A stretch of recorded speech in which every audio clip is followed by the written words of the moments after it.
Operation सिंदूर के बाद पाकिस्तान को भी अंदाजा हो गया कि इंडिया क्या चीज है और बेयर को भी अंदाजा हो गया कि बुल्स क्या चीज है। घरेलू निवेशक तो अपने ही ठहरे, विदेशी निवेशकों ने भी भारतीय बाजारों पर जमकर भरोसा जताया। 16 मई तक करीब 15,000 करोड़ रुपए लगा दिए। यानी ऑपरेशन सिंदूर में शानदार जीत के लिए सेना को न सिर्फ हिंदुस्तानियों ने बल्कि विदेशियों ने भी सलामी दी। लोग बाजार में पैसा लगाने के लिए सोचते ही रह गए। Mutual fund house 3 lakh crore रुपए लेके बैठे ही रह गए, लेकिन बाजार ने सबको चौंका दिया। आप में से कई लोग अब भी सोच रहे होंगे कि चलो इतनी तेजी हो गई है, बाजार थोड़ा गिरेगा तभी पैसा लगाएंगे। कुछ ऐसा भी सोच रहे होंगे कि बाजार तो अब वापस मुड़ने वाला है नहीं, तो अब पैसा लगा ही देते हैं। दोनों सोच की अपनी अपनी दलीलें होती हैं। कई शेयरों को में डिफेंस शेयरों को लेकर काफ़ी उत्साहित होंगे, तो आप में से कईयों को बाजार के फिर से महंगा होने का डर सता रहा होगा। तो आवाज़ अड्डा में आज इन्हीं पहलुओं पर मैं चर्चा करूंगा। नमस्कार, मैं हूं लक्ष्मण राय और इस चर्चा में हमारे साथ जुड़े हैं खास मेहमान। मार्केट एक्सपर्ट हैं प्रकाश दीवान जी, जियोजित इन्वेस्टमेंट के गौरांग शाह साहब, एनसिड कैपिटल के मैनेजिंग पार्टनर अनुराग सिंह साहब और आनंद राठी वेल्थ के ज्वाइंट सीईओ फिरोज अजीज। और साथ में हमारे साथ जुड़ेंगे हमारे मैनेजिंग एडिटर, सीएनबीसी आवाज़ के मैनेजिंग एडिटर अनु सिंघल जी। आप सभी मेहमानों का बहुत बहुत स्वागत है हमारे शो में। आप सभी को मेरा नमस्कार। शुरुआत में प्रकाश दीवान साहब आपसे करना चाहूँगा कि जिस तरीके से बाजार ने तेजी दिखाई है, आपका अनुभव क्या कहता है? ये क्या इशारा कर रहा है? लक्ष्मी जी नमस्कार। देखिए, जो बाजार में तेजी आई वो एक एक अनसर्टेनिटी के दौर से निकल के एक जब वो ट्रम्प साहब के ट्रेड टैरिफ्स को हटाने की बात हुई या 90 दिन का जो एक पॉज देने की बात हुई, उससे एक राहत आई। उसके बाद मार्केट को एक स्ट्रेंथ मिली। और हम जिसको कहते हैं अंग्रेजी में कि market always climbs on the walls of worries, मतलब जो चिंताओं की दीवारें हैं उसी पे लांग के मार्केट बढ़ती है, और वही हुआ है। लेकिन इसमें 2-3 चीजें हैं कि जो जब गिरावट आई थी जो मार्च के महीने में, वो थोड़ी-सी अनएक्सपेक्टेडली ज़्यादा थी और बहुत जल्दी हो गई थी। मतलब आपने जब देखा कि 22,000 तक जो निफ्टी गई, वो बहुत जल्दी डैमेज हुआ था उसमें। तो वो थोड़ी-सी जो रिकवरी आई, जहाँ-जहाँ लोगों के पास कैश पोज़ीशंस थी, और एफआईआईज़ का जो रुख बदला हिंदुस्तान की तरफ, वो मेरे ख्याल से बहुत बड़ा एक वो है पिछले, खास करके पिछले 15-20 दिन के अंदर जो हम देख रहे हैं। तो मार्केट ने चाल जो चली है वो एक सेंटिमेंट रिवर्सल की चाल है। लेकिन फंडामेंटल रिवर्सल हुआ है कि नहीं, ये सवाल अभी भी अनआंसर्ड है, और मेरे हिसाब से अभी समय और लगेगा। तो मैं इतना बोल जी। सकता हूँ कि ये सारा मूव जो है ये सेंटिमेंट के बेसिस पे चला है। फंडामेंटल अभी भी कोई खास चेंज हुए नहीं है, और ना इतनी जल्दी होने की उम्मीद भी है। फंडामेंटल चेंज नहीं हुए हैं ऐसा आप कह रहे हैं, तो इस फंडामेंटल का मतलब क्या आप मान रहे हैं? सो फंडामेंटल में देखिए, ट्रम्प टैरिफ्स का जो एक एक तलवार जो लटक रही थी, वो तलवार अभी भी लटक रही है, थोड़ी सी ऊंची हो गई है। तो जो गर्दन तक आ गई थी उसकी जगह अब ये हुआ है कि थोड़े दिन बाद होगा। चाइना का जो रुख था वो क्लियर नहीं था, वो थोड़ा सा क्लियर हो गया। तो ये सब चीजें टेम्पररी है, कभी भी पलट सकती हैं, कभी भी वापस आपको संदेहशील मार्केट का वो एटीट्यूड दिख सकता है। तो मैं नहीं समझता कि the only change that has happened is in earnings, और मार्केट को वो बहुत पसंद आता है, तो उसमें हम विस्तार से आगे भी बात करेंगे। बट अर्निंग्स के अलावा मुझे नहीं लगता कोई फंडामेंटल चेंज मार्केट को इस टाइप का अभी तक कोई दिख रहा होगा। तो सेंटिमेंट बहुत मेजरली चेंज हुआ है, लिक्विडिटी बहुत चेंज। हाँ। फिरोज अजीज साहब, सेंटिमेंट के हिसाब से बदलाव आया है, लेकिन फंडामेंटल बहुत बदला नहीं है। आप सहमत हैं इनसे?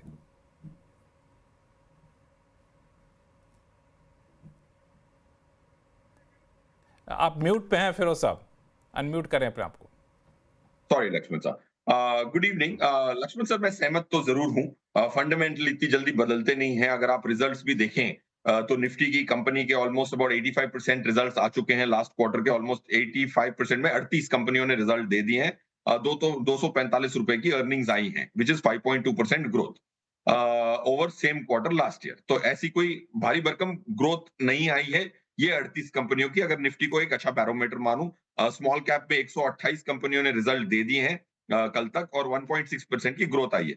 बट मिड कैप में सरप्राइजिंगली 85 कंपनीज ने 150 कंपनियों में रिजल्ट दिए हैं, और 21% 21.5% की ग्रोथ आई है year on year same quarter. So point मैं ये कहना चाहूंगा कि मैं आपके शो पे था, 2 बार था लास्ट महीने 1.5 महीने में। तो दोनों ही बार जब मार्केट 22,000 पे थी, 22,500 पे थी, तो मैंने कहा था कि ये स्क्रीमिंग बाय है। ये स्क्रीमिंग बाय बहुत क्लियरली था, बिकॉज़ लोग ये भूल जाते हैं कि खबर की जो पावर होती है, वो खबर पे निर्भर नहीं करती है। खबर के पहले क्या हुआ मार्केट में, उस पे निर्भर करती है। मैं विस्तार में समझाने की कोशिश करूँगा, if you have a couple of minutes. Uh, hmm, तो क्या होता है कि जैसे आप खबर आई, लोग बड़े अचानक आश्चर्यचकित थे कि भाई मार्केट, ट्रम्प का ट्रेड वॉर हो गया, इंडिया पाकिस्तान की वो जंग छिड़ गई, फिर भी मार्केट गिर क्यों नहीं रही है? क्योंकि हम 4 लाख करोड़ एफआईआई को वापस कर चुके हैं, इस प्रीटेक्स्ट में कि वैल्यूएशन ज्यादा थी। यही चीज सत्यम का जब केस ब्रेकआउट हुआ था ना सर, तो उस दिन हम्म, इतनी बड़ी कंपनी ने ये कहा था कि हमने एफडी रिसीट फैच की है, तो 1% गिरी थी उस दिन सेंसेक्स निफ्टी, क्योंकि ऑलरेडी ग्लोबल फाइनेंशियल क्राइसिस के चलते हमने ऑलरेडी 18,000 की सेंसेक्स 10,700 पे आ गई थी। तो खबर पे निर्भर नहीं करता कि उसकी पावर कब है, वो खबर आती कब है, किस दौर के बाद आती है, उस पे निर्भर करता है कि वो खबर की पावर मार्केट को कितना नीचे ले जाएगी। So it was a screaming buy. I think ये जो लास्ट 3,000 पॉइंट की रैली है, वो डेरिवेटिव लेड रैली नहीं है। आज भी शॉर्ट्स हम्म, एफआईआई के इंडेक्स फ्यूचर्स में ऑलमोस्ट 42% ही लॉन्ग है। अगर ये इंडेक्स हम्म, फंड डेरिवेटिव लेड रैली होती तो 80% शॉर्ट्स हो जाते 3,000 पॉइंट की मूवमेंट में in the last 12 years of I tracking that variable. So it's a cash hmm. Market led rally, not a derivative market led rally. तो बिल्कुल cash की वजह से ये रैली आई है और फंडामेंटल अभी भी नहीं बदला है, लेकिन आपने एक बड़ी बात कही, फंडामेंटल इतना जल्दी बदलता भी नहीं है। गौरांग शाह साहब कुछ इसमें जोड़ेंगे आप, क्योंकि जिस तरीके से रैली आई है उससे ऐसा लगता है कि पता नहीं वापस थोड़े बहुत ठंडा देखने को मिलेगा कि नहीं मिलेगा, कि अब पैसा लगा देने का समय, ऐसा लोग सोचने लगे हैं। तो उस पर आगे चल के बातचीत करूंगा, लेकिन ये रैली कितना सस्टेनेबल है? बहुत बहुत धन्यवाद लक्ष्मण जी, मंच पर आमंत्रित करने के लिए। सभी को प्रणाम और शुभ संध्या हमारी तरफ से। देखिए, अनिश्चितता ही बाजार का एक नियम होता है, और जब अनिश्चितता हावी हो जाती है तो बाजार में उस तरीके की चाहता हूं जो अभी अभी माननीय दो अनुभवों ने बातें बताई। तो मैं मुझे लग रहा है कि स्थानीय परिस्थिति, जहां तक बाकी अन्य उभरते हुए बाजार है, हमारे यहाँ पर जो महंगाई दर के आंकड़े आए, अनुमान से बहुत नीचे आए, सकारात्मक बात है। ब्याज दर में कटौती आने वाले समय में प्रभावित होगी। हमें बिल्कुल लग रहा है कि काफी हद तक ये प्रभावित होगी और अच्छी खासी ब्याज दरों में कटौती आपको आने मिल सकती है। मौसम विभाग ने इस साल मेघराज का आशीर्वाद अबव नॉर्मल एवरेजेस रहेगा, ऐसा अनुमान लगाया है। अगर ये अनुमान को सत्य मान के चलते हैं तो मेरे ख्याल से कृषि पैदावार जो है वो इस साल ऐतिहासिक स्तर पर होगी, नई ऊंचाई पर होगी, जिससे आपको और सहूलियत मिलेगी, खाने पीने की महंगाई दर और नीचे आ सकती है। नतीजों की जहां तक अभी तक बात हो रही, तो मेरे ख्याल से कुछ नतीजे अगले हफ्ते देना बाकी है। लेकिन मैं अगर तुलना करना चाहूं तीसरी तिमाही और चौथी तिमाही में, तो हमें ऐसा लग रहा है कि शायद रंग रुझान में चौथी तिमाही में थोड़ा बहुत बेहतर आंकड़े और परिस्थिति दिखाई दी। आसार क्या लगते हैं इस वित्तीय वर्ष की जो शुरुआत हुई है उसमें, नतीजों में शायद सुधार की और उम्मीद और अपेक्षा हम रख सकते हैं। जहां तक रहा सवाल बाजार का, मेरे ख्याल से 2 अप्रैल में जो घोषणा हुई राष्ट्रपति ट्रंप के तरफ से, उसके पश्चात 7 अप्रैल को 21,800 के आसपास निफ्टी था, अगर मेरी याददाश्त सही है तो। वहां से हम आज खड़े हैं 15 मई, मेरे ख्याल से 15-16 मई के आसपास एक अच्छी खासी रिकवरी हमने आते हुए देखी बाजार में। क्या ये टिक पाएगी या नहीं, कहना बहुत मुश्किल होगा इस समय पर, क्योंकि परिस्थितियां भी ऐसी है। अब पता नहीं वो पड़ोसी देश क्या कर जाएगा, या फिर कल सुबह ट्रम्प साहब को क्या सपने में आएगा और वो एक नया एग्जीक्यूटिव ऑर्डर साइन करेंगे। बहुत अनिश्चितता है, इसके लिए समय लगेगा। लेकिन हर बार मैंने एक चीज देखी है, जब कभी भी कठिन परिस्थिति आती है तो हम उस तरीके से प्रतिक्रिया देते नीचे जाते हैं, लेकिन सबसे पहले उभरते भी हैं। हम्म, ये आपने बड़ी बात कही, जब भी कठिन परिस्थितियां आती हैं तो हम लोग नीचे जाते हैं, लेकिन उभरते भी सबसे पहले हम हैं। अनुराग सिंह साहब, 2 बातें निकल कर आई। पहली बात तो एक फंडामेंटल बहुत कुछ बदला नहीं है, सेंटिमेंट ज़्यादा चेंज हुआ है। और दूसरा कि अभी हमारे गौरांग शाह साहब कह रहे थे कि ट्रम्प साहब का खतरा अभी मंडरा ही रहा है, और प्रकाश दीवान जी भी ने कहा तलवार लटक रही है, लेकिन तलवार थोड़ी सी ऊंची हो गई है। हाँ, लक्ष्मण जी, ट्रम्प का खतरा तो देखिए चलता रहेगा। ये तो 4 साल खेलना आपको ही है। न्यूज, हाँ, मतलब ये इस पे आप यूज टू हो जाइए, बिकॉज ये unpredictability is his policy, right? तो अभी जैसे उन्होंने 1-2 दिन पहले कह दिया कि मैं चाहता हूं टिम को कैसा, he just threw a salvo, because India से नेगोशिएशंस अभी चल ही रहे हैं टैरिफ्स के, राइट? तो he just threw it out यार, देखिए मतलब वी हैव लेवरेज, राइट? तो वो तो आप एक तरफ में आप उसको रखिए। बट आई थिंक जब बड़ी इकोनॉमीज ग्रो करती हैं लक्ष्मण जी, तो fundamentally they grow on their base. जैसे चाइना की जब जैसे ग्रोथ हुई, हमने 20-25-30 साल में देखी, तो उनका 95% कंजम्पशन उनकी बेस इकोनॉमी पर ही है, उसके अलावा फिर वो एक्सपोर्ट करते हैं। तो आई थिंक इंडिया की story is all about Indian demographics, Indian companies and Indian earnings, और उसी पर मार्केट्स भी भागा। तो अगर अगर बेसिकली अगर हम पिछले 4 साल की 5 साल की स्टोरी ट्रैक करें, तो निफ्टी अर्निंग्स 400-450 रुपए पर थी 25 साल की ग्रोथ के बाद में, और वो सडनली 950 पे आ गई 4 साल में, राइट? तो देखिए डबल हुआ। फिर मार्केट ने उसको प्राइस इन कर लिया।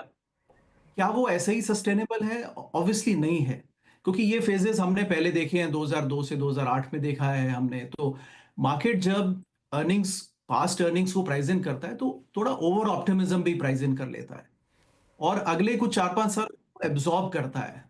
तो आई थिंक देखिए, जो प्रकाश जी ने फंडामेंटल्स की बात कही, अर्निंग्स की बात कही, फिरोज ने भी वो टच किया, ये देखिए, इस आप खरीद सकते हैं, लेकिन it's not a blood on the streets for now, but it is fair valuations, right? At least Nifty मैं कह रहा हूं कि निफ्टी का वैल्यूएशन फेयर है, बट इसके आगे की ग्रोथ अर्निंग्स पर ही डिपेंडेंट है। अर्निंग्स सिक्लिकल होती हैं, और इकोनॉमी भी सिक्लिकल होती है, वो हम देख रहे हैं पिछले 1 साल से। तो आई थिंक हमें इंडिया की लेंडिंग ग्रोथ देखनी होगी। लेंडिंग ग्रोथ अब किस तेजी से बढ़ती है, क्योंकि उसमें स्लो डाउन आ गया था। उसके बाद कंजम्पशन ग्रोथ और अर्निंग्स ग्रोथ देखनी है। आई मेरा ये मानना है जी, and I understand that I might have little less optimism than others, but अगले 4-5 साल मार्केट्स को ये पुराने 5 साल की ग्रोथ को एब्जॉर्ब करना है। ये फेज देखिए 2002 से 2008 में आया था, उसके बाद 10 साल लगे उसको एब्जॉर्ब करने में, उसी अर्निंग्स को। तो अगले 5 साल एब्जॉर्प्शन के हैं और नॉर्मल रिटर्न्स के हैं, अनलेस कुछ चमत्कार कहीं से हो जाता है। एवरेज आउट होना है पुराने 5 साल के रिटर्न्स को। तो I think investors should brace that ultimately 2021 से 2030 के बीच में अगर वो रिटर्न्स निकाल के देखेंगे अपने, तो वो 12% का, 10 से 12 का जो एवरेज होता है निफ्टी का या निफ्टी 500 का, वो मिलेगा वही आपको, लेकिन वो थोड़ा एडवांस हो गया। That is my believe Lakshman. हालांकि हाँ, इसमें एक चीज़ मैं सिर्फ एक जोड़ दूं, सफाई दे दूं आपको, क्योंकि आपके मन में कहीं ये दिल पे बात ना बैठी रहे। अनुराग सिंह साहब की, आप जब कहते हैं ना कि मैं थोड़ा सा कम ऑप्टिमिस्टिक हूं, तो दरअसल ये हमारे लिए अच्छी बात होती है कि हम लोग एक बैलेंस्ड व्यू लेकर के चलें, क्योंकि मार्केट कहाँ जाएगा, क्या रहेगा, कोई नहीं कह सकता। हम में से सारे लोग बैठे कोई नहीं जानता, तो हर कोई थोड़ा सा कॉन्ट्राडिक्टरी व्यू दे तो अच्छा होता है, और जो दर्शक हैं वो अपना सोच समझ के अपना फैसला ले सकते हैं। तो ये ऐसा नहीं कि हम चाहे सारे लोग एक ही तरफ से बात करें, एक ही जैसे बात करें। तो ये इस शो का मकसद भी यही होता है। उसका एक और भी छोटा सा पहलू लक्ष्मण जी ये है कि जब देश बदलते हैं और उनमें चमत्कार होता है, फॉरेन इन्वेस्टर्स को खबर नहीं लगती, वो ग्राउंड पे जो इन्वेस्टर्स हैं उन्हीं को खबर लगती है।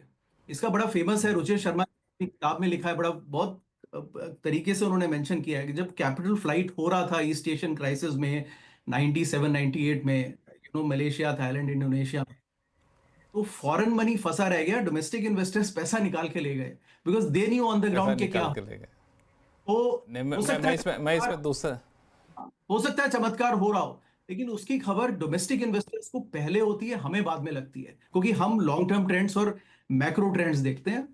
इन्वेस्टर्स तो ग्राउंड पर हैं जो डोमेस्टिक। तो that is the other nuance of नहीं, बिल्कुल। इसका तो उदाहरण मैं भी आपको चश्मदीद हूँ कि 2021 में जब कोविड के टाइम में सरकार ने पैकेज अनाउंस किए थे, 4-5 पैकेज, कुछ नाम प्रधानमंत्री पैकेज करके नाम था उसका। तो उसमें मैं उस टाइम रिपोर्टिंग भी कर रहा था, अभी भी करता हूँ। उस टाइम हम लोगों ने, CNBC आवाज़ ने बताई थी कि डिफेंस में सरकार किस तरह से आगे बढ़ना चाहती है, PSUs में। और उस दिन से लेकर के उसके बाद जब पीएसयू चलना शुरू हुआ तब तक रुका नहीं। तो जो ग्राउंड पर होते हैं उनको पहले पता चलता है, ये बात बिल्कुल आप सही कर रहे हैं। तो इसीलिए अलग अलग व्यूज़ आएंगे, अलग अलग व्यूज़ हम लोग लेंगे, इसमें कोई दिक्कत नहीं है। लेकिन आप लोगों के व्यूज़ निकल करके हमें एक मन में सवाल आया कि जिस तरीके से बाजार ने तेजी दिखाई है तो ऐसा लग रहा है कि पता नहीं वापस आएगा कि नहीं आएगा।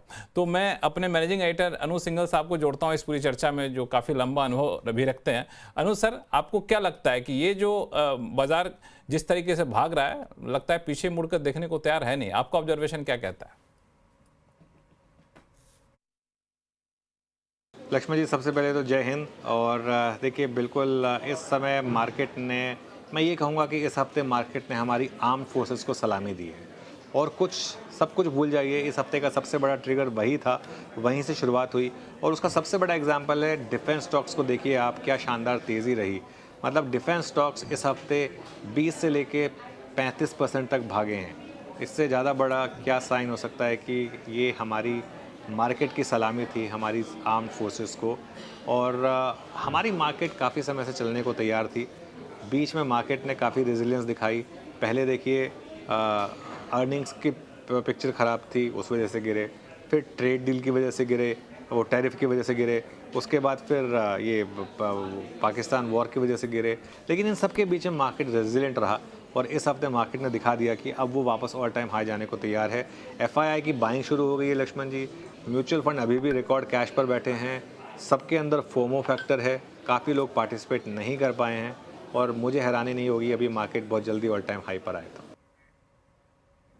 हालांकि अच्छा लगा कि आपने जय हिंद से शुरुआत की। अनुज जी, आप शायद शो का इंट्रो देखा होगा आपने, तो मैंने भी इसको पूरे शो को ऑपरेशन सिंदूर से जोड़कर देखने की कोशिश की। लेकिन मैं बाकी मेहमानों के पास जाऊं, एक सवाल और आपके पास लेकर आना चाहता हूं, चूंकि आपने डिफेंस स्टॉक का नाम लिया है। डिफेंस स्टॉक ने जिस तरह से तेजी दिखाई है पिछले कुछ दिनों में, तो काफ़ी कई ऑल टाइम हाई की तरफ बढ़ गए, कोई ऑल टाइम हाई पे पहुंच चुके हैं। तो अभी निवेशक को क्या करना है? डिफेंस स्टॉक से थोड़ा बच कर रहे हैं या फिर डिफेंस स्टॉक सबका हीरो बना हुआ आजकल? देखिए, मेरा मानना ये है कि जो समय पर आप इन्वेस्ट करें वही सही समय होता है।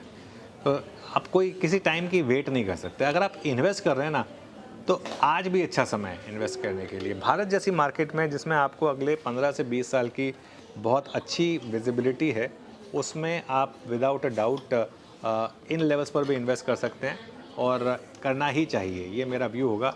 कोई बहुत बड़ी फैंसी डिप आपको मार्केट देगा नहीं। ये अप्रोच हो सकती है कि आप थोड़ा अभी डाल दें और अगर मार्केट गिर जाए तो थोड़ा और ऐड कर दें। लेकिन देखिए क्या होता है ना, जब मार्केट गिर रहा होता है तब हम ये अप्रोच रखते हैं, तब लोग सुनते नहीं हैं। मतलब आपको याद होगा जब हम 21,800 22,000 पर थे, तब एक व्यू लिया गया था कि अब जितना हो सकता है हिम्मत करके निफ्टी में डाल दीजिए पैसा। खैर एनीवे, जो भी है, मेरे ख्याल से इस लेवल पर भी पैसा डाला जा सकता है। हालांकि आपने बिल्कुल ओवरऑल की मार्केट पे आपने राय दी, लेकिन एक सवाल मैं फिरोज अजीज साहब डिफेंस को लेकर आपके पास आऊँगा कि डिफेंस पिछले कई दिनों से लगातार बहुत हीरो के रोल में है यहाँ पे। तो जिस तरीके से भागा है डिफेंस स्टॉक, लेकिन लोगों का जज्बा तो अभी जुड़ा हुआ है। मान के चल रहे हैं कि आने वाले दिनों में सरकार काफ़ी फोकस बढ़ाएगी, जो अंतर्राष्ट्रीय सिनेरियो बन रहा है। तो डिफेंस स्टॉक के लिए क्या आप लोगों की राय रहती है अभी की स्थिति में? सर देखिए, डिफेंस सेक्टर जो है ना, उसको हम अगर हम देखें तो ये खाली इस दौर की बात नहीं है। अगर आप लास्ट ईयर की निफ्टी डिफेंस इंडेक्स की परफॉर्मेंस देखेंगे, 33% की परफॉर्मेंस इसी सेक्टर ने, निफ्टी डिफेंस इंडेक्स ने, इंडिया डिफेंस इंडेक्स ने उसके प्रीवियस ईयर FY24 में 117% की रिटर्न दी थी। और इस साल जैसे आपकी स्क्रीन में भी फ्लैश हो रहा है, 24% की रिटर्न दी है। तो पॉइंट ये कह रहा हूं कि डिफेंस जो स्टॉक्स हैं, ऑफ कोर्स हाई बीटा है, बहुत उतार चढ़ाव देखने को मिला है। अगर इसका बीटा आप देखेंगे सेम दौर पे, बीटा जो निफ्टी से उसकी रिस्क की तुलना ऑलमोस्ट 2.72 आई। इसका ये मतलब है कि 172% ज्यादा रिस्क है इस इंडेक्स में निफ्टी के मुकाबले। बट ये इंडेक्स की एक खासियत ये है कि इसकी जो फ्री फ्लोट है बाकी इंडिसेस से कम है। तो इसकी वजह से जब भी डिमांड आती है इसमें शार्प मूव्स होते हैं, क्योंकि फ्री फ्लोट कम है। अगर फ्री फ्लोट कम होती है तो वॉलिटिलिटी ज्यादा होती है, बट जब बाउंस बैक्स होते हैं, those are also very very steep. So अगर आप मेरी जैसे अनुज सर ने कहा कि इसको ऐड करने का मतलब बनता है, आई पर्सनली थिंक स्ट्रक्चरली इसको जरूर ऐड कर सकते हैं। बट अगर आप इसको सेक्टर को खरीदते हैं तो इसमें परचेज और सेल दोनों इंपॉर्टेंट होंगे। और परचेज ट्रांजैक्शन तो अनुज सर ने कह दिया, आपको वापस सर को सुनना है और सेल ट्रांजैक्शन भी कभी ना कभी काफी बार sometimes sectors run far ahead than their fundamentals. तो इसमें एजिलिटी ज्यादा चाहिए होगी, बट जरूर खरीद सकते हैं इन माय ओपिनियन। इसमें ऑलमोस्ट अबाउट 7-8 फंड्स भी हैं जो डिफेंस सेक्टर को ट्रैक करते हैं। एचडीएफसी पहला एक इंडेक्स फंड था जो बहुत अच्छी टाइमिंग किया था, उसमें रिस्क थोड़ी कम है, थोड़ी रिटर्न भी कम आई है for the same periods we were talking. तो म्यूचुअल फंड के माध्यम से सेक्टर प्ले करना is better in my opinion. Prakash Diwan ji, defence stock पे आपने नजर डाला है क्या? बिल्कुल बिल्कुल डालिए। देखिए, जो उत्साह, जैसे अनुज ने कहा कि ये जो मार्केट की रिकवरी एक हफ्ते में हुई है, ये जो बॉर्डर के तनाव पे जो विजयी हुए हमारी सेना, उसके बाद एक एक बहुत बड़ा शिफ्ट हुआ है लक्ष्मण जी। एक शुरुआत में हम लोग ने पिछले 3 साल में जो री रेटिंग डिफेंस स्टॉक्स की देखी, वो आत्मनिर्भरता की तरफ झुकाव था, उसकी वजह से देखी। अब ये युद्ध के बाद और ये विजय होने के बाद अब हम लोग ग्लोबल एक्सपोर्टर के रूप में उभरते हुए दिख रहे हैं। तो ये जो चेंज आया है, उसकी वजह से आपको ये इंटरेस्ट आया, और ये जायज है। ये नहीं कि कोई एक्साइटमेंट है इसलिए थोड़े दिन चल जाएगा होगा। इनफैक्ट सारे सेक्टर की री रेटिंग होगी, क्योंकि जो ऑर्डर बुक्स थी वो पहले डोमेस्टिकली बिल्ड हो रही थी। अब आप देखिए, यूरोप में जर्मनी ने अभी अपना बजट वो कराया, अनाउंस किया, तो डिफेंस के लिए बहुत बढ़ावा दिया है। मिडिल ईस्ट में इतनी डिफेंस में इतना खर्चा हो रहा है। तो जो छोटे छोटे देश हमारे से ले सकते हैं, हम जिनको सप्लाई कर सकते हैं, उसकी आपकी मात्रा जो है बहुत बड़ी हो जाएगी अगले 5-7 साल में। तो री रेटिंग तो है। और मुझे ये लगता है कि डिफेंस में दो चीज होंगी लक्ष्मण जी। एक तो कि जो आपके एग्जिस्टिंग एस्टैब्लिश्ड नेम्स हैं, जो प्रोवन है, जिसमें ऑलरेडी प्रूव कर चुके हैं कि भाई हमारे पास क्षमता है, प्रोडक्ट्स हमारी ठीक हैं, सॉल्यूशंस ठीक हैं। उसके अलावा एक बहुत बड़ा वेंडर इकोसिस्टम डेवलप होगा। उसमें होगा ये कि आप जैसे एचएल लीजिए, अब एचएल जहाज तो बनाएगा, लेकिन उसके साथ साथ जहाज बनाने की जो प्रक्रिया में बाकी के जो कंपोनेंट्स बनाने वाले हैं, वो बहुत सारे हिंदुस्तान में उभर के निकलेंगे। जो आज कई वहां से इंपोर्ट हो रही है चीजें छोटी छोटी, वो सब आपको होते हैं, खास करके मेटलर्जी की साइड में, इलेक्ट्रॉनिक्स की साइड में। तो ये जो चीजें हो रही है, उससे आपका मार्केट बहुत बड़ा हो जाएगा। पहले जो चॉइस थी आपके पास, करीब 10-12 स्टॉक्स की चॉइस थी, अब ये बढ़ के मेरे हिसाब से अगले 2 साल में 25, 30, 35 जितनी भी आएगी, नए आईपीओ आएंगे, बहुत सब चीजें होंगी। सो आई थिंक सेक्टर में आपके पास चॉइस, विकल्प बढ़ेंगे और डेप्थ बढ़ेगी, और वो दोनों चीजें मार्केट के लिए अच्छी मानी जाती हैं। So I definitely feel defence is a very good long term theme. जैसा अनुज ने कहा, आज लीजिए ना लीजिए डजंट मैटर, बट आपको पता है कि भाई ये चीज अगले 5-7 साल चलेगी, क्योंकि ये जो आज भाव देख रहे हैं आप, या आज उसकी परफॉर्मेंस देख रहे हैं, उसकी नींव 3 साल पहले रखी गई। तो ये समय तो लगता है, और आगे चल के इसको समय देंगे तो इस प्रकार के रिटर्न जो है ये आगे लॉन्ग टर्म में भी आ सकते हैं। बिल्कुल। गौरांग शाह साहब, जो अभी प्रकाश दीवान जी कह रहे हैं ना, उसमें डिफेंस को लेकर के एक शिफ्ट तो आया है, लेकिन एक और शिफ्ट आया विद इन डिफेंस सेक्टर कि हम लोगों ने देखा ऑपरेशन सिंदूर में कि जिस तरीके से फोकस चेंज हुआ, कि पहले जो लड़ाई का तौर तरीका होता था बिल्कुल अलग हो गया, अब टेक्नोलॉजी बेस्ड ज़्यादा हो गया, आईटी बेस्ड, एआई, ड्रोन के चलन काफ़ी ज़्यादा हो गए। तो अभी जो रैली आई है डिफेंस स्टॉक में पिछले हफ्ता 10 दिन में, उस रैली को देखें और जो फ्यूचर है डिफेंस का उसको देखें, तो दोनों में आप क्या तालमेल देख रहे हैं और आपका फोकस कहाँ रह सकता है अगर डिफेंस के भीतर ही देखें तो? लक्ष्मण जी, इस हफ्ते की शुरुआत में हम हमारे चैनल सीएनबीसी आवाज पर थे, और मंगलवार को अनुज भाई ने ही प्रश्न पूछा था रक्षा क्षेत्र के ऊपर, और तब कोचिन शिपयार्ड का नाम लिया था। इसके अलावा बीएल, बीएचईएल, बाकी अन्य जो कंपनी है, 3 कंपनियों पर खरीदारी की राय है मौजूदा परिस्थिति में। और बाकी जो अन्य कंपनियां हैं सक्षम और मजबूत रक्षा क्षेत्र की, वहां पर आपको Hindustan Aeronautics, Garden Reach, Mazagon Dock, Bharat Dynamics, BML जैसी कंपनियां हैं जो काफी सक्षम और मजबूत काम कर रही हैं। इन सब पर और एक टिप्पणी मैं करना चाहूंगा।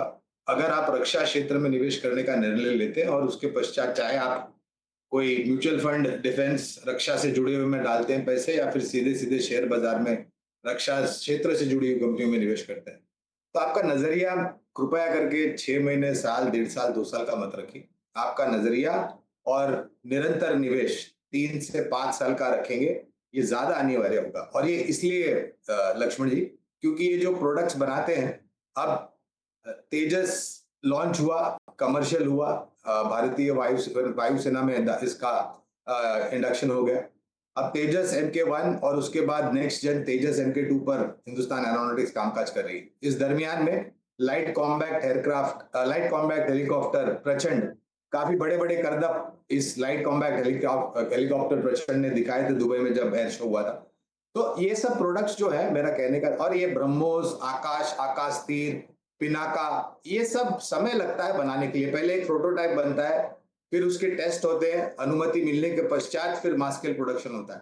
तो मेरा कहने का है कि अगर आप निवेश करते हैं और आपको सही में अच्छा खासा मुनाफा कमाना है, तो कम से कम 3-5 साल का नजरिया रखें और निवेश करिए। मुझे लग रहा है कि ये एक बहुत ही उभरता हुआ क्षेत्र था, और मेरे ख्याल से सरकार ने जो FDI एंड डिफेंस 2018 या 20 के आसपास, आपको शायद ज्यादा बेहतर जानकारी होगी लक्ष्मण जी, तब से लेकर के आज तक आने वाले भविष्य में हम सकारात्मक नजरिया लेकर के चलते हैं रक्षा क्षेत्र। हालांकि ये जो आप कह रहे हैं ना कि डिफेंस में अगर पैसा लगाएं निवेशक, तो लॉन्ग टर्म का नज़रिया रखें, तो ये सिर्फ निवेशक के लिए नहीं होता है, एक कंपनी के लिए भी होता है और सरकार के लिए भी होता है। सरकार को नहीं पता था कि हम 2011 से आत्मनिर्भर भारत चलाएंगे डिफेंस में, और 2025 में आके हमें पाकिस्तान से पर वॉर करना होगा। तो ये सरकार भी, हम तो 5-6 साल का नज़रिया भी रख सकते हैं। सरकार जो डिफेंस में जो कैपिटल एक्सपेंडिचर करती है, बजट बढ़ाती है, तो उनका तो नज़रिया पता नहीं, बहुत ही अनिश्चित काल के लिए होता है, कब जरूरत पड़ जाए।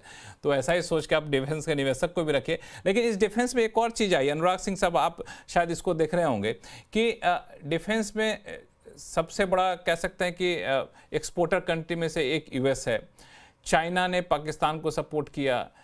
हर कोई इस पूरे सिनेरियो को, कई लोग कहते हैं, देखते हैं कि कौन कितना ज़्यादा हथियार खरीदेगा, इसकी कोशिश चल रही थी।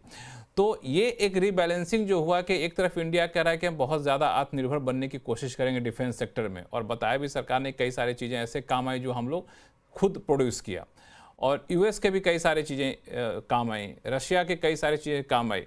तो ऐसे में डिफेंस में हम लोग कहाँ थीम पकड़े?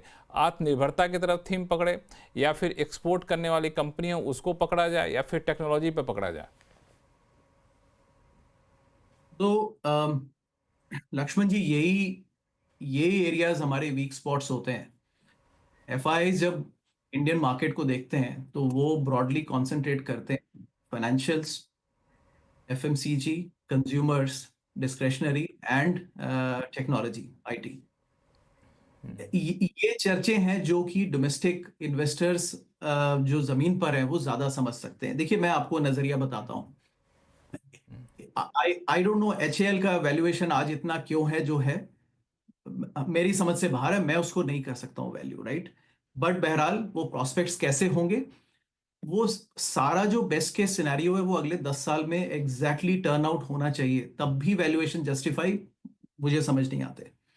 आई वुड से इंडिया की जो रियल स्ट्रेंथ आएगी डिफेंस में वो डोमेस्टिक, देखिए लॉन्ग गेम होता है। डोमेस्टिक R&D इज नॉट कि मैंने अगले 4-5 साल तैयारी करनी है तो मैं डोमेस्टिक R&D बढ़ा दिया। अल्टीमेटली आपकी स्ट्रेंथ आएगी जो आप planes, drones and defence systems खरीदेंगे, जो कंट्रीज ऑलरेडी डेवलप करके बैठे हैं उनसे एक जनरेशन पुराना आप खरीदेंगे, उससे स्ट्रेंथ आएगी, मेरा ये मानना है। तो अभी डिफेंस में आप इन्वेस्ट कीजिए डोमेस्टिक कंपनी, बट ये एक इकोसिस्टम है लक्ष्मण जी। वो R&D इकोसिस्टम अगर आपने डेवलप, अभी मैं कल परसों एक चर्चा सुन रहा था कि इंडिया के प्लेन्स, फाइटर प्लेन्स अगर बनेंगे लेकिन उसका इंजन तो GE से आएगा, राइट। तो we are dependent on GE on that, right. तो ये डीप रिसर्च अगर हम करें तो उस इंडिपेंडेंस का फायदा है। नहीं तो बेटर ये है कि हम इक्विप करें अपने आप को the best of the technology जो कि अदर कंट्रीज के पास हैं, और हम उनसे पार्टनरशिप करें। हर चीज खुद री इन्वेंट भी करने की जरूरत नहीं है, राइट। तो लाइक सऊदी अरेबिया वेरी कर भी नहीं सकते। प्रोफेशनली वो US से डिफेंस खरीदते हैं, it is state of the art, right. तो ये दोनों चीजें साथ साथ चलनी होगी। मार्केट का नजरिया ठीक है, मार्केट अपने आप पे इन्वेस्ट कर सकता है, बट आई थिंक ये कंपनीज जो कि ऑर्डर बुक बहुत बड़ा लेते हैं लेकिन उनका रियलाइजेशन होने में 10 साल लगते हैं, 10 साल में बहुत बदल जाता है लक्ष्मण जी। 10 साल के लिए कोई स्टॉक खरीद भी नहीं रहा है इंडियन मार्केट में। तो मैं specially from a investor style, मुझे personally my style is I need the price right today. अगर मैंने गलत दाम पे खरीदा तो वो फिर मैं सपने सजो के बैठूंगा लेकिन पैसा किसी और के पास रहेगा आज। That I don't like, right. So I would really caution against some of these fancy themes, solar, EVs, defence, जिसमें इंडिया की डीप रिसर्च कम है एंड इंपोर्ट्स ज्यादा है। I am little cautious on that, but ठीक है, I mean I might be overlooking some of the real strength जो कि लोकल इन्वेस्टर्स को ज्यादा दिख रही है लक्ष्मण जी। तो मेरी लिमिटेशन भी है, बट ये मेरा साफ नजरिया भी है फिलहाल। नहीं नहीं, बिल्कुल अच्छा, आपने एक दूसरा नज़रिया भी यहाँ पे पेश किया। तो डिफेंस पे तो चर्चा होगी, लेकिन आपने यहाँ से हिंट एक दे दिया कि डिफेंस नहीं, बहुत सारे सेक्टर हैं जहाँ पे आप अपना नज़रिया बना सकते हैं, वहाँ पे पैसा लगा सकते हैं। अनु सिंघल साहब, मैं यहाँ पे आपको लाना चाहूँगा इस मोमेंट पे। डिफेंस पे तो हम लोगों ने चर्चा काफ़ी कर ली। अभी जिस स्थिति में हम लोग हैं, यहाँ पे निवेशकों को क्या करना चाहिए? निवेशक यहाँ पे पैसा लगाएं या फिर थोड़े बहुत बाजार गिरने का इंतजार करें? लगाए तो कैसे, क्या स्ट्रेटजी अपनाएं यहाँ पे? देखिए, बिल्कुल इस समय निवेशक की रणनीति यही होनी चाहिए कि आप अच्छे सेक्टर्स और अच्छे स्टॉक्स को आइडेंटिफाई करें, अपने पोर्टफोलियो में से ख़राब स्टॉक्स को निकालें। देखिए, एक चीज़ समझ लीजिए, जो स्टॉक्स इस हफ्ते नहीं चले या गिरे, वो पोर्टफोलियो में बिल्कुल नहीं होने चाहिए। अब इस समय आपके पोर्टफोलियो में स्टॉक्स होने चाहिए जो आपको रिलेटिव स्ट्रेंथ दिखा रहे हों, जो चलने को तैयार हों, जिन्होंने आपका बेयर मार्केट में पैसा नहीं तोड़ा, उन तरीके के स्टॉक्स पर फोकस करें। अगर ये सब नहीं कर सकते हैं तो म्यूचुअल फंड मैनेजर्स को पैसा दीजिए, वो अच्छे से लगाएंगे। हाँ, प्रोवाइडेड वो लगाएं, आजकल तो काफ़ी कैश पे बैठे। तो ये मेरी अप्रोच रहेगी इन्वेस्टर्स के लिए। हालांकि अभी आप सोचते हैं कि किसी सेक्टर का नाम बता ही दिया जाए, तो ऐसा करते हैं कि अभी ब्रेक ले लेते हैं। ब्रेक के बाद ये चर्चा मैं जारी रखूंगा, लेकिन अनुज जी, आपको मैं थैंक यू करना चाहूँगा, क्योंकि आप सुबह से रहते हैं स्टूडियो में। तो आपको बहुत बहुत धन्यवाद, आप हमारे शो में जुड़े, और बाकी मेहमान हमारे साथ बने रहिए। लौटते हैं छोटे से ब्रेक के बाद।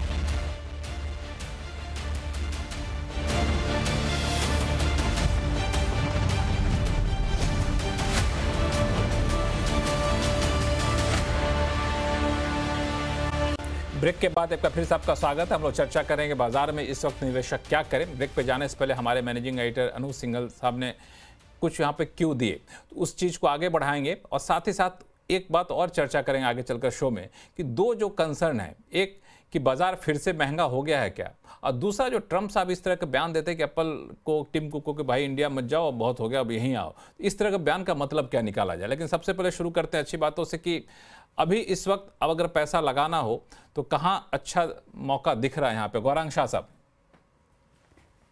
तो रक्षा क्षेत्र की तो बात कर ली, वित्तीय क्षेत्र काफी पसंद आता है लक्ष्मण जी, जहाँ पर सरकारी क्षेत्र की बैंक और मजबूत एनबीएफसीज है।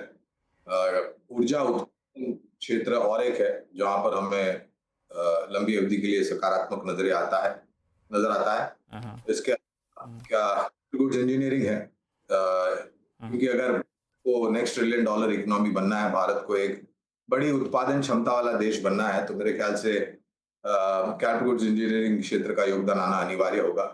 और एक भले लटकती तलवार है ट्रम्प के रूप में और क्या नीतियां बनेगी, लेकिन आईटी और फार्मा को भी नजरअंदाज नहीं करना चाहिए। तो ये कुछ 5 या 6 क्षेत्र है जहां पर दिग्गजों से शुरुआत करके कुछ चुनिंदा मझौले शेयर में आप भी निवेश कर सकते। आईटी और फार्मा आपने कहा, लेकिन आईटी और फार्मा में क्या है कि फार्मा पे अभी भी ट्रम्प साहब का पिक्चर बाकी हुआ नहीं, क्लियर हुआ नहीं है।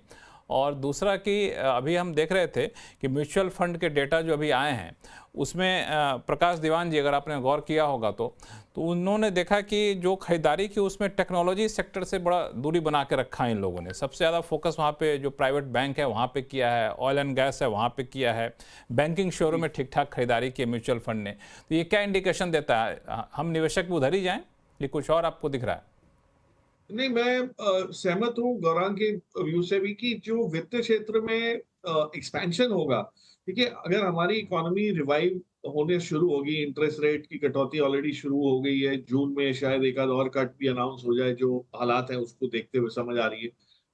तो जैसे जैसे cost of funding, cost of debt घटता जाएगा लक्ष्मण जी, तो आपका जो प्राइवेट सेक्टर का केपेक्स जो काफी समय से नहीं बहुत तेज रफ्तार से बढ़ा, और सरकारी उसमें भी जो बजट के हिसाब से जो अप्रैल से शुरुआत होनी थी, अब ये ऑपरेशन सिंदूर के चक्कर में थोड़ा सा वहां भी डिले हो गया। अब जो आउटर्न बढ़ेगा वो डिफेंस की तरफ तो बढ़ेगा, लेकिन जो कैपिटल एक्सपेंडिचर इंफ्रास्ट्रक्चर पे और बाकी चीजों पे जो सरकार करना चाह रही है, वो सबको देखते हुए कैपिटल एक्सपेंशन होगा। और वहां पे जो एनबीएफसी या बैंकिंग वाला जो बीएफएसआई सेक्टर जिसको हम कहते हैं, वहाँ बहुत अपॉर्चुनिटीज है। आपने ऑलरेडी देखा कि ये जो निफ्टी की रैली 22,000 21,800 से आज हम 25,000 के उस पे हैं, इसमें सबसे बड़ा योगदान किसका रहा है? ये बड़े बैंक्स का रहा है, एचडीएफसी का रहा है, आईसीआईसीआई का रहा है, एक्सिस का रहा है और कुछ हद तक रिलायंस का रहा है। तो ये जो हेवी वेट्स की वजह से जो निफ्टी की चाल है, तो ये तो अभी सिर्फ निफ्टी पे है, लेकिन ब्रॉडर मार्केट्स में तो अगर आप देखें तो अभी तक कोई खास फर्क नहीं पड़ा है और लोगों के पोर्टफोलियो में भी इस टाइप का मूव किया है। तो मुझे लगता है कि आईटी का जो क्षेत्र है उससे दूर इसलिए रहना भी जरूरी हो गया कि जो म्यूचुअल फंड्स जो समझ रहे हैं, और मुझे जो समझ आया कि यूएस में अभी भी एक रिसेशन का डर है, संदेह है कि हो सकता है हो सॉफ्ट लैंडिंग हो, जैसा भी हो, लेकिन it is not yet out of the danger zone. और अगर वहां कुछ होता है, आई एम श्योर अनुराग उस पर कमेंट ज्यादा कर पाएंगे क्योंकि वहां के जो ग्राउंड लेवल के जो इनपुट्स उनके पास ज्यादा है। अगर वो होता है और बजट एक्सपैंड नहीं होते तो हमारे आईटी कंपनीज के लिए भी काफी स्ट्रेन पड़ सकता है। तो आईटी में ऐसी कोई चमक नहीं दिखी है ना नंबर्स में। और दूसरी चीज ये है कि जो चाइना की आईटी कंपनीज की तरफ झुकाव जो वैश्विक निवेशकों का है, वो अभी भी बरकरार है। सो वो जब तक वहां डिसअपॉइंटमेंट कोई नहीं आता तो पैसा तो वहीं जाएगा। तो हमारे एलोकेशन इस टाइप का है नहीं, इसलिए थोड़ा सॉफ्टनेस जो है वो जायज है। बट मुझे लगता है कि क्षेत्र कई हैं जो खास करके ओल्ड इकोनॉमी साइड के हैं, कैपिटल गुड्स, पावर, ये सब चीजें आपको चलती हुई ज्यादा दिख सकती। अनुराग, आपको जोड़ेंगे आईटी पे, चूंकि सबकी नजरें आप पे टिकी हुई हैं। आप जब कहेंगे तभी आईटी चलेगा। अच्छा, एक तो लक्ष्मण जी थोड़ा लाइटर नोट में कह दूं, तो गौरांग जी की हिंदी इतनी स्ट्रांग है तो कई बार इन्वेस्टर्स मिसअंडरस्टैंड ना कर जाएं। उन्होंने जब बोला वित्तीय और ऊर्जा में लगाए, मतलब मैं उसका हिंदी में तर्जुमा कर दूं, उनका कहने का मतलब है फाइनेंशियल्स एंड एनर्जी। तो वो कहीं लोग मिसअंडरस्टैंड करके कहीं और ना लगा लें कि हमने सोचा वित्तीय है तो ये है हमने वहां। तो कई बार उसको हिंदी में ट्रांसलेट करना जरूरी हो जाता है। अच्छा, नहीं, गौरांग सर के बहुत ही डेडिकेटेड व्यूअर हैं, उनकी भाषा को समझते हो, नहीं भी बोले तो उनके चेहरे समझ जाएं कि वो कहना क्या चाह रहे हो। अच्छा, तो देखिए टेक्नोलॉजी का व्यू तो वैसा ही है। देखिए it's uncertain, but at the same time I believe employment, वो लेबर फोर्स कितने बंदे हैं into multiplied by billing rate, वो वाला धंधा, वो हमारा टॉप लाइन हो जाता है। वो वाला बिजनेस पे असॉल्ट है और वो होगा अगले 10 साल में। लेकिन इस पे क्या होता है कि अगले 4-5 साल पहली बात काम बढ़ सकता है because of AI. You need more people to code rather than less, but at the same time वो उस तेजी से नहीं बढ़ेगा। तो मुझे ऐसा लगता है कि अभी तो देखिए मैन पावर ग्रोथ उनकी हो नहीं रही है ऑलमोस्ट 1-2 साल से, तो वो ऑलमोस्ट फ्लैटिश ही रखे हुए हैं मैन पावर को। I think it might take a little bit of a rise in next 2-3 years, लेकिन उसके बाद 10 साल में उनकी आप देखेंगे कि उनकी वर्कफोर्स या स्टैग्नेंट रहेगी या उस तेजी से नहीं बढ़ेगी। टॉप लाइन तो 4-5% से बढ़ेगी, लेकिन वर्कफोर्स स्टैग्नेंट रह सकती है। तो इसको प्रोडक्टिविटी बोलते हैं कि आप उसी वर्कफोर्स से ज्यादा काम करवा रहे हैं।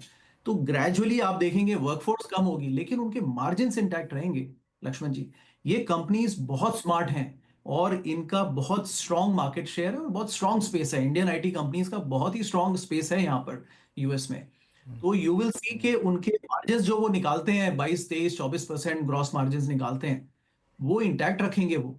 They know it very well. अगर आप इसी ट्रेंड को ध्यान दें, हालांकि इसमें लक्ष्मण जी बस एक बात जोड़ता हूं, यही ट्रेंड में आप पिछले 20 साल में देखें तो उन्होंने कैंपस हायरिंग शुरू की थी, करीब 2-2.5 लाख रुपए देते थे वो सन 2000 में करीब, और वो आईआईटीज में जाके रिक्रूटमेंट करते थे उस 2 लाख की सैलरी पर।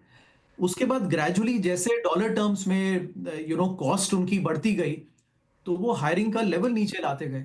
वो आज भी 3 लाख में हायरिंग कर लेते हैं आज, लेकिन वो कहीं और हायरिंग करते हैं, लेकिन उन्होंने अपने मार्जिन्स इंटैक्ट रखे हैं। तो ये कंपनीज बड़ी स्मार्ट है इस मामले में। सो कंपनीज की प्रॉफिटेबिलिटी पर मार्केट उनको वैल्यूएशन देगा। वर्कफोर्स कम भी हो सकती है, उससे एम्प्लॉयमेंट मार्केट पे फर्क पड़ेगा। That I understand. Lakshman ji आप कुछ जोड़ रहे थे, प्लीज। हाँ, बेसिकली मैं बस समझना चाह रहा था जाला कि आप लोग ज़्यादा विशेषज्ञ हैं, मैं वैसे कॉमन सेंस लगा रहा था कि जब एआई का ज़माना है, टेक्नोलॉजी बहुत तेज़ी से एडवांस होता जा रहा है, तो हम मैन पावर ग्रोथ का जो पैमाना है, जो बेंचमार्क है, वो तो बहुत ही ट्रेडिशनल बेंचमार्क है। आज के ज़माने में वो बेंचमार्क वाकई रिलेवेंट है क्या? नहीं है बिल्कुल, और एआई उसी को रिप्लेस कर रहा है। लक्ष्मण जी, आप एक सीधी सी बात देखिए, इंडिया में ये बीपीओ आईटी वॉइस का जो बिजनेस था वो फिलीपींस चला गया, क्योंकि अंग्रेजी बोलने वाले इतने लिमिटेड थे कि उसके बाद अब आप उस एक्सेंट को काट नहीं पाते थे, वो फिलीपींस में जाके उनको सोल्यूशन मिला। इस समय इंडिया में भी सबसे बड़ा ऑब्स्टेकल यही है, कितने लोग एक अंग्रेजी में 100-200 वर्ड्स का ऐसे कंप्लीटली फ्लॉलेसली लिख सकते हैं। आप एआई में डाल के देखिए वो क्या आउटपुट तैयार करता है। तो इसमें जो एक लिटरेसी की हमारे यहाँ प्रॉब्लम थी, वो सॉल्व करता है उस उसको चीज दूर को। किए। तो बेसिकली, जैसे मैं छोटा सा एग्जांपल लक्ष्मण जी अगर दूं, देखिए मैन्युफैक्चरिंग में क्या रेवोल्यूशन हुआ है। टाटा स्टील 1,20,000 एम्प्लॉयज रख के 3 टन का स्टील बनाता था। आज वो 40,000 एम्प्लॉय रख के 30,000 टन का तो सॉरी 30 मिलियन का स्टील बनाता है। मतलब एक पर्सन की प्रोडक्टिविटी 30 गुना बढ़ गई है। सो 1/30 ऑफ द वर्कफोर्स। ये जो मैन्युफैक्चरिंग रेवोल्यूशन मैन्युफैक्चरिंग में आया था, अब ये व्हाइट कॉलर में आ रहा है। It is not very good news for services sector in India. Disruption is here in front of us, right? तो नॉलेज बेस्ड इकोनॉमीज हैं और आई थिंक उसी पर चलेगा मामला। तो ये आपके दोनों जवाब हो गए। गवर्नमेंट मार्केट के लिए अच्छी खबर नहीं है, लेकिन कंपनीज में मैं पॉजिटिव हूं। और देखिए, इन कंपनीज को आप थोड़ा एफएमसीजी कंपनीज टाइप मानिए। सुपर नॉर्मल रिटर्न्स का जमाना जा चुका है, लेकिन स्टेबल रिटर्न्स आपको मिलते रहेंगे। हालांकि मेरा मानना है कि आईटी कंपनियों से जो जुड़ी हुई जो कंपनियां होती हैं, जैसे रियल एस्टेट कंपनी वगैरह जो होती हैं, उस पर भले ही फर्क पड़े, लेकिन ये कंपनी जो है आप जैसा कह रहे हैं, ग्रोथ और मार्जिन उनका इंटैक्ट रहेगा। फिरोज अजीज साहब को जोड़ेंगे इसमें आप? आई थिंक सॉरी लक्ष्मण जी, थोड़ा जो अनुराग जी बोल रहे थे उनकी आवाज नहीं आ रही थी मुझे। आईटी पे चर्चा हो रही है। हाँ, आईटी पे चर्चा हो रही थी। अनुराग जी जो बोले उसको मैं थोड़ा सा ब्रीफ कर दूं आपको 2 लाइन में। उन्होंने कहा कि आईटी को लेकर के बहुत निराशाजनक स्थिति वो नहीं मानते हैं। आईटी में वर्कफोर्स की संख्या कम हो रही है, लेकिन उनका मार्जिन इंटैक्ट रहेगा और चीज़ें जैसे बदल रही, कंपनियां बड़ी स्मार्ट है, अपने आप को उस हिसाब से ढाल लेंगे। अनुराग जी यही बोल रहे हैं आप ना? बिल्कुल जी। हाँ। अनुराग जी से मैं बिल्कुल सहमत हूँ, क्योंकि अगर जैसे निफ्टी आईटी की जो कंपनियां हैं, 10 कंपनियां हैं, उनकी आप रिजल्ट्स देखें। उनकी एक जो प्रथा है ना, उनकी अंडर कमिट ओवर डिलीवर की बहुत अच्छी, ये सेक्टर की ही बड़ी आईटी कंपनीज की, वो जो इतने सालों से वो लिस्टेड हैं और इतनी स्ट्रक्चरल उनकी जो बनत हुई है इतने सालों से, उनकी जो 8.3% की ग्रोथ आई है। आप दूसरी कंपनियों में देखें, आप कितने बार ऐसा होता है कि उनके जो प्रोफेशनल्स के एस्टिमेट्स होते हैं वो अंडर डिलीवर करते हैं। सो पॉइंट 1, मैं आईटी कंपनी पे इतना निराश नहीं हूँ। पॉइंट 1। पॉइंट 2, उनकी एजिलिटी रही है, इसीलिए टेक्नोलॉजी बिजनेसेस में उन्होंने बहुत सारे चेंजेस देखे हैं और उन्होंने अपने आप को अडेप्ट किया है। So I personally think I completely subscribe with Anurag. 2-3 साल के लिए मैं पॉजिटिव हूँ। That's the part I heard. Long term शायद उनका बिजनेस मॉडल कैसा हो, that will be unravelled. So मैं इतना नेगेटिव नहीं हूं जितना लोग कह रहे हैं यार फोकस ऑन डोमेस्टिक सेक्टर्स। वो सेक्टर्स जो डोमेस्टिक सेक्टर्स की तरफ ही हमें ध्यान देना चाहिए, ये बहुत बड़ा नैरेटिव चला हुआ है। बट वो नैरेटिव की वजह से बहुत सारी कैपिटल भी वहां फ्लो हो चुकी है और उसकी जो वैल्यूएशंस हैं, आप देखिए अब टॉप आईटी कंपनीज की valuations price to earning multiple में ऑलमोस्ट अबाउट 1 सिग्मा ज्यादा है उनकी 20 ईयर एवरेज से। बट ये जो डोमेस्टिक सेक्टर्स है, उनकी लॉन्ग टर्म पीई की एवरेज से 3 सिग्मा ज्यादा है। तो अब 3 सिग्मा पे एक माल खरीदूं, ऑफ कोर्स नैरेटिव पॉजिटिव है, बट 1 सिग्मा वाला माल मिल रहा हो beaten down in the market like this, that I would be more preferring in the current situation. मतलब मोटे तौर पे फिरोज साहब ये कहूँ दर्शकों को, या फिर आप ये कहना चाहते हैं कि अभी आईटी को आप ले सकते हैं?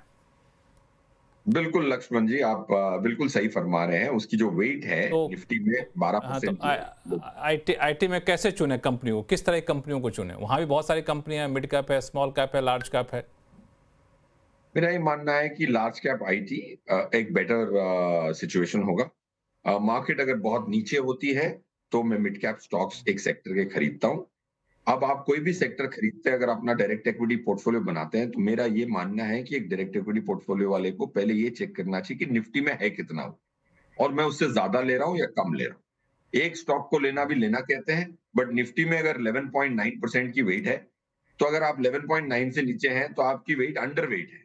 आप बुलिश नहीं है, आप बेरिश। राइट, सो ये जो एक पर्सपेक्टिव होता है, एक फंड मैनेजर का पर्सपेक्टिव होता है, अगर आप अपना खुद का पोर्टफोलियो मैनेज कर रहे हैं तो आप एक नॉर्मल फंड मैनेजर की तरह सोचना पड़ता है आपको कि निफ्टी 12% है, निफ्टी में आईटी 12% है, मैं 3% रख रहा हूँ। इसका मतलब ये नहीं कि आप बुलिश हैं, आप बेरिश हैं, क्योंकि निफ्टी से 8% 7% कम, 9% कम रख रहे हैं। सो उस आधार पे मैं कह रहा हूँ कि आईटी लार्ज कैप कंपनीज लेनी चाहिए। अगर मार्केट टूट जाए, बहुत सारी क्रैश आ जाए, तब mid cap IT would have been a better choice. बिल्कुल, ये गौरांग शाह सर से शुरू हुआ था आईटी पे चर्चा, और आईटी पे चर्चा यहाँ तक पहुँच गई। बड़ी दिलचस्प चर्चा रही। कुछ ब्रीफ में ऐड करना चाहते हैं गौरांग शाह साहब या प्रकाश दीवान जी, आप लोग इसमें कुछ? देखिए, हमारी राय जो है आईटी क्षेत्र में, हम तीनों छोटी, मझौली और दिग्गज, तीनों ही आईटी क्षेत्र को तवज्जो देते हैं और हम मानते हैं कि ये तीनों का ही मिश्रण आपके पास होना चाहिए। तो आपको तीनों का मिश्रण होना चाहिए। मिश्रण होना चाहिए और तीनों में अभी उदाहरण के तौर पर आप केपीआईटी टेक या फिर साइंस लिमिटेड ले लीजिए, पर्सिस्टेंट सिस्टम ले लीजिए, कोफोर्ज ले लीजिए, मझौली क्षेत्र की कंपनियों में। दिग्गजों में तो नाम जग जाहिर है, टीसीएस है, एचसीएल टेक है, यहाँ पर तवज्जो देना चाहिए। ठीक है, प्रकाश दीवान जी कुछ आप ऐड करेंगे? नहीं, मैं देखिए आईटी से परहेज मेरा जो है, और जो म्यूचुअल फंड्स की आपने जब बात की थी तो मैं ये समझाने की कोशिश ये कर उस रहा था कॉन्टेक्स्ट में था। उस कॉन्टेक्स्ट में हाल में, मतलब लॉन्ग टर्म में ऑफ कोर्स इंडिया की स्ट्रेंथ बनी रहेगी, बट आईटी कंपनीज का सबसे जो खासियत ये होती है कि कम लागत लगा के भी वो रिटर्न जनरेट कर पाते हैं, क्योंकि कोई आपको ऐसा बड़ा केपेक्स नहीं होता है, उस टाइप का रिस्क नहीं आता। लेकिन जो अपॉर्चुनिटीज हैं वो इतनी जल्दी चेंज हो रही है एआई के आने के बाद। जैसे मेरे ख्याल से अनुराग ने बहुत अच्छी तरह समझाया और उसको समराइज किया कि जो पहले हेडकाउंट को लेके ग्रोथ आ रही थी वो अब प्रोडक्टिविटी को लेके आ रही है। तो स्पेशलाइज स्किल्स रिप्लेस करेंगे और वो उसकी जितनी हम जल्दी ताकत बना पाएंगे होगा। तो आप ऐसी कंपनीज देखिए जो मतलब ER&D बोलते हैं, जिसको इंजीनियरिंग R&D सर्विसेज में है, या जो स्पेसिफिक कोई एक क्षेत्र को सपोर्ट कर रही है। जैसे एक कंपनी, छोटी सी कंपनी है सेजिलिटी करके, जो यूएस के हेल्थ केयर सेगमेंट को बहुत अच्छी तरह केटर करती है, बहुत बढ़िया फुटप्रिंट लेके बैठी है। तो वो कंपनीज जो है वो आगे चल के ग्रोथ उनका बहुत क्लियर है। बट सारा क्षेत्र चल जाएगा, कहीं री रेटिंग हो जाएगी, ऐसा मुझे अभी नहीं लग रहा है कुछ होगा, क्योंकि हमारे यहाँ की कंपनीज पे उस टाइप का कोई प्रभाव नहीं पड़ा है पॉजिटिव, जितना चाइनीज कंपनीज पे पड़ा है, जो खास करके सेमीकंडक्टर और एआई की साइड में है। कुछ 6 महीने पहले हमने डेटा सेंटर का बहुत चलन देखा था, आपको याद हो लक्ष्मी जी, अब डेटा सेंटर की कोई बात ही नहीं कर रहा है। तो ये तो क्या फेजेस आते रहेंगे, और एक फैंसी से दूसरी चीज पे हम लोग चले जाएंगे, लेकिन जो बेसिक सर्विसेज है वो चलती रहेंगी। बट कोई जिसको कहते हैं आउट परफॉर्मेंस इतनी मार्केट से बढ़ के रिटर्न आ सके, ऐसा अभी नहीं समझ आ रही। बिल्कुल, ऐसा अभी समझ में नहीं आ रहा है। चलिए अब आईटी से आगे बढ़ते हैं। एक मुद्दा जो पिछले 2-3 दिनों से बड़ा सुर्खियों में इंडिया में, अनुराग सिंह साहब, वो है आपके यूएस के ट्रम्प साहब का बयान। जो बाकी चीज़ें तो ठीक थी, एक बार हुआ कि चाइना के सारे एप्पल के प्लांट उठा कर आप इंडिया ले आइए। अब कह रहे हैं कि टिम कुक को ने इंडिया मत बनाइए, आप आ जाइए, यहाँ बहुत हो गया इंडिया पे। तो इस बयान को कैसे आप देख रहे हैं? मैन्युफैक्चरिंग को लेकर के एक चाइना का एक विकल्प के तौर पर भारत को देखा जा रहा था, और अब इस तरह के बयान, कंपनियां उनके बयान को सुनेगी या फिर अपना धंधा देखेगी?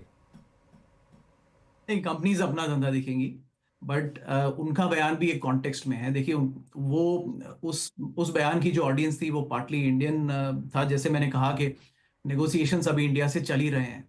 अपेरेंटली वी थॉट के डील बड़ी आ जाएगी, लेकिन वो ड्रैग हो रहे हैं नेगोशिएशंस। आई एम श्योर उसमें कुछ सोर पॉइंट्स होंगे। तो एक ट्रम्प साहब ये इंडिकेशन देना चाहते थे कि देखिए, एप्पल जैसे मैन्युफैक्चरिंग आपके यहाँ आई है, वो वापस भी जा सकती है, if I can push it, right? So accommodate your negotiations. Second, वो यूएस उसके बारे में था कि he is making this point repeatedly कि I want to see a made in US iPhone, right? अब वो होने नहीं जा रहा है, बिकॉज लोग एस्टिमेट करते हैं कि वो आईफोन अगर मेड इन यूएस कोई भी होता है तो अल्टीमेटली वो $2,000-$2,500 का होगा, वो तो कोई खरीदेगा नहीं फिर। तो वो संभव नहीं है। बट एक चीज और है इसमें कि एंड वो जब चाइना +1 की स्ट्रैटेजी थी, तो थिंकिंग अभी ये है कि ऐसा नहीं कि अब आप चाइना से सब निकालें, अब आप इंडिया में लेवरेज डाल लें अपनी, तो फिर इंडिया के पास वो लेवरेज पॉसिबल नहीं। दी थॉट इज कि कोई भी एक देश को आप पूरा लेवरेज ना दें, वो जो कोविड में सप्लाई चेन डिस्रप्शन से जो सीखा अमेरिका ने, वो यही सीखा कि आप उसको हेज करके रखें। अब देखिए इंडिया की कैपेसिटी एज अ हेज शुरू हुई थी to China, it was like a threat to China. ये देखिए हमने शुरू कर दिया, अगर आप कुछ, और वही अगर चाइना ने डिसरप्शन किया तो उन्होंने शिफ्ट कर दिया। तो आई थिंक एक दो लोकेशंस एप्पल और खोजेगा जहां पर वो फिर बैलेंस आउट कर लेगा, so that no one country has big leverage over it, right. 25-25% हर जगह बन रहा है, कहीं भी अगर कहीं प्रॉब्लम हुई तो वो दूसरी जगह शिफ्ट कर दे। वो फेयर स्ट्रैटेजी है लक्ष्मण जी, आई थिंक, बट उसमें इंडिया का तो फायदा ही हो रहा है।